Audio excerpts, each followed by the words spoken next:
नमस्कार दोस्तों।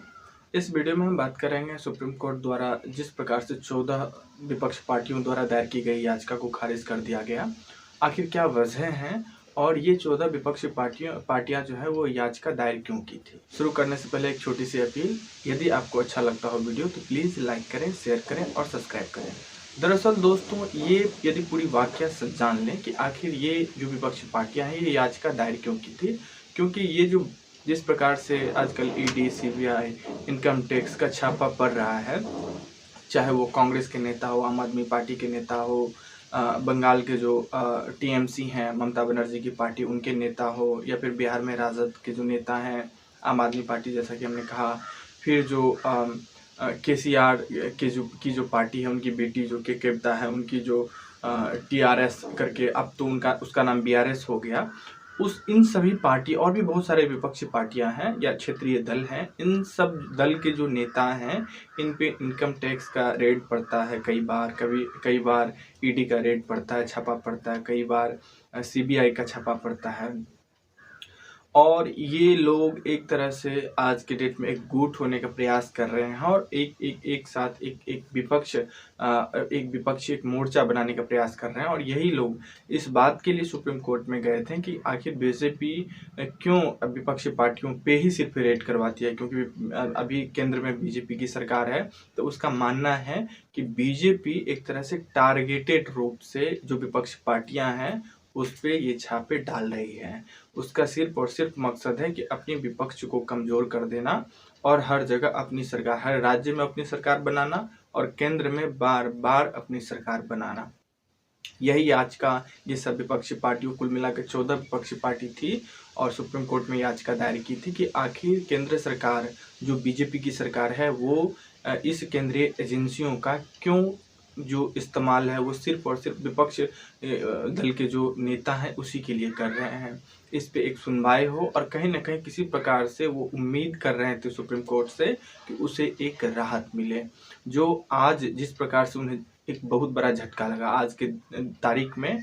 उन सभी विपक्ष पार्टियों के नेता को, उन सभी विपक्ष पार्टी के सुप्रीमो को एक बहुत बड़ा झटका लगा कि सुप्रीम कोर्ट ने कहा कि इस तरह से कोर्ट में सुनवाई नहीं होती है। नेता जो है वो कोई बड़े विशेष व्यक्ति नहीं है। इस देश में जितना अधिकार एक आम नागरिक को है, जितनी राइट एक आम नागरिक को है, उतनी ही राइट एक नेता को भी मिलनी चाहिए और उसे कोई कोर्ट में कोई विशेष राहत नहीं दी जाएगी। यही वजह है कि उनकी याचिका को खारिज कर दी गई। वो बोले कि इस तरह से बयानबाजी से कोर्ट नहीं चलती है। यदि आपके पास कोई तथ्य, कोई सबूत है तो प्लीज़ आप लाएं, उस पर हम प्रॉपर सुनवाई करेंगे। लेकिन इस प्रकार से चिट्ठी आप डाल दें, याचिका दायर कर दें कि देखिए पूरे विपक्ष पे रेड पड़ रहा है, आप गलत कर रहे हो तब तो रेड पड़ रहा है, रेड पड़ रहा है, आप गलत कर रहे हो तो रेड पड़ेगा ही, नहीं गलत किए हो तो रेड पड़ेगा। उसकी जो आउटपुट होगी वो एक अलग बात है कि परेशान करने के भी दृष्टिकोण से राजनीतिक जो प्रताड़नाएं होती है वो किया जाता है, लेकिन इसका कोई अभी सॉल्यूशन नहीं है, हम कुछ नहीं दे सकते। यदि कोई आपके पास इस तरह की कोई एक भी मामला सामने है जो जिस पे रेड हुआ हो और उस पर कहीं कुछ न निकला हो तो आप मेरे पास प्लीज़ लाएं पूरे फैक्ट के साथ, लॉजिक के साथ, तो उस पर हम सुनवाई करेंगे। पर क्या विपक्षी पार्टियां इतनी धुली हुई है? मैं इस बात से इनकार नहीं कर रहा हूं कि सत्ता में जो बैठे लोग हैं वो सिर्फ दूध से धुले हुए लोग हैं, भ्रष्टाचार वहां भी होती है। लेकिन विपक्ष के लोग जो इस प्रकार से आरोप लगाते हैं कि अभी तो टारगेटेड रूप से हमारे ऊपर ईडी का छापा पड़ रहा है, सीबीआई का छापा पड़ रहा है। दरअसल दोस्तों, बात तो ये है कि राजनीति में कोई धुले होते ही नहीं हैं। अभी आप सत्ता में नहीं हो, आपकी पार्टी सत्ता में नहीं है, तो जो सत्ता में है इसका वो लाभ ले रहे हैं, अपने जो केंद्रीय एजेंसियां हैं उसके माध्यम से अपनी सत्ता को नस्तानाबूद कर रहे हैं। आप भी कभी सत्ता में थे, आप भी इस तरह की चाल चरित्र से बचे नहीं।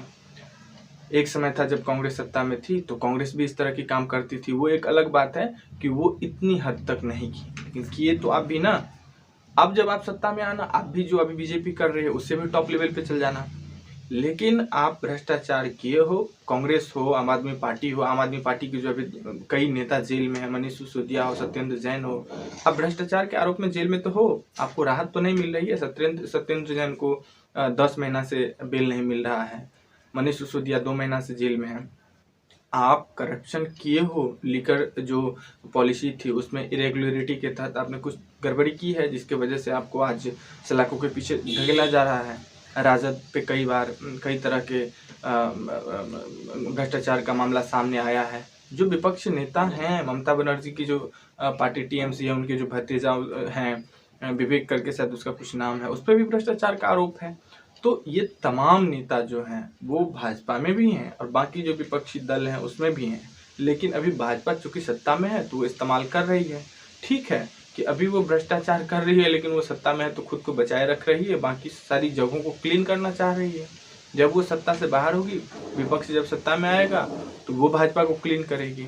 लेकिन आप जिस प्रकार से ये राजनेता भ्रष्टाचार को बढ़ावा दे रहे हैं, ये इस देश को कहीं न कहीं आम लोगों की टैक्स पेयर का पैसा जो है, ये अपने घर को, अपने परिवार को पूरे धन से बांटने का जो काम कर रहे हैं, इस पे कहीं न कहीं सुप्रीम कोर्ट को एक स्वतः संज्ञान लेना चाहिए कि इस देश में जिस प्रकार से भ्रष्टाचार बढ़ रहा है, ये महंगाई जो बढ़ रही है, इसके पीछे क्या वजह है? कहीं न कहीं इस देश में जो रोजगार बढ़ रहा है वो महंगाई से इन्फ्लेटेड है, और ये रोजगार नहीं होने की वजह से ही देश में इस प्रकार की महंगाई तो है, क्योंकि मेरे पास परचेजिंग पावर नहीं है।